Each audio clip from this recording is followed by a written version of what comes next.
All right. It's Washaholic Wednesday, and I'm Mike Kinderleiter, the Dean of Powerwash at PowerWash University and PowerWash.com. And today I'm just sitting here in my office, kind of, just having a good day, right? And I started thinking about the news I was listening to when I went to lunch today, and all the unrest and problems that are going on in our country and in the world, so to speak. And it really got me thinking about the things that we expose our mind to on a daily basis. And when I get up in the morning, I have a choice, and so do you. You can choose to be in a good mood. You can choose to be in a bad mood.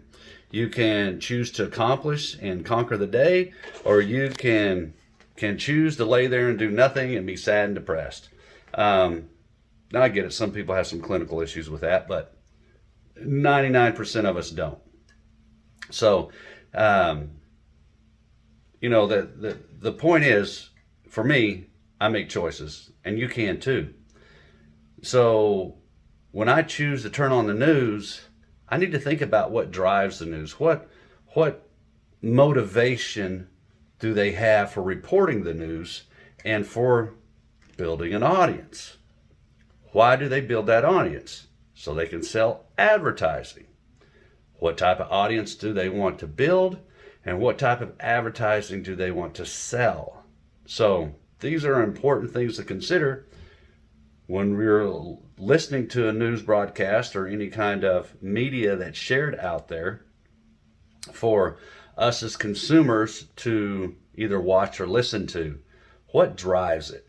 So for the most part, news or the press, they need revenues to survive.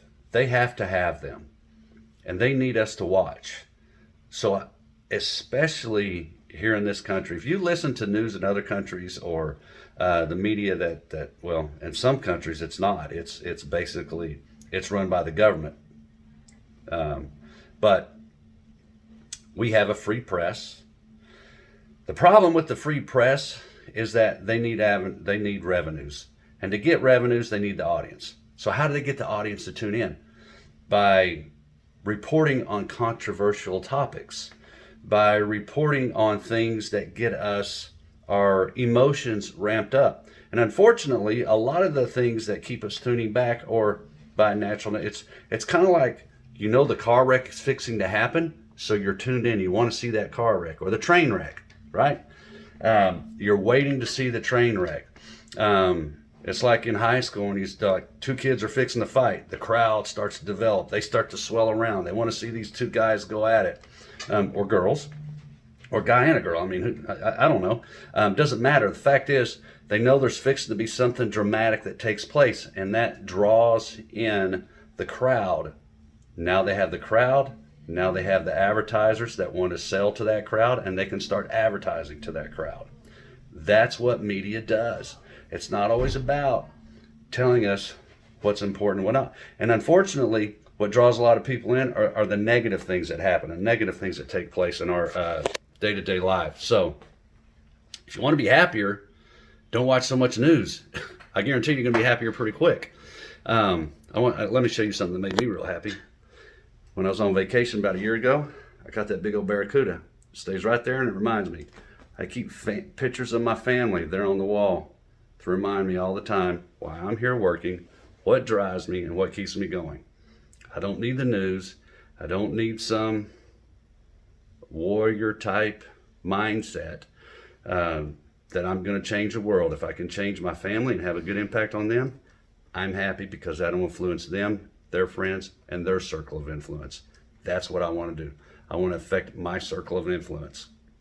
So anyway, when it comes to extra, read all about it, I'm going to tell you, don't read all about it. Avoid it. Consider the source and what the purpose of the news is, and I hope that helps you have a happier life. I'm Mike Kinderleiter, Dean of Powerwash at PowerWash University and PowerWash.com.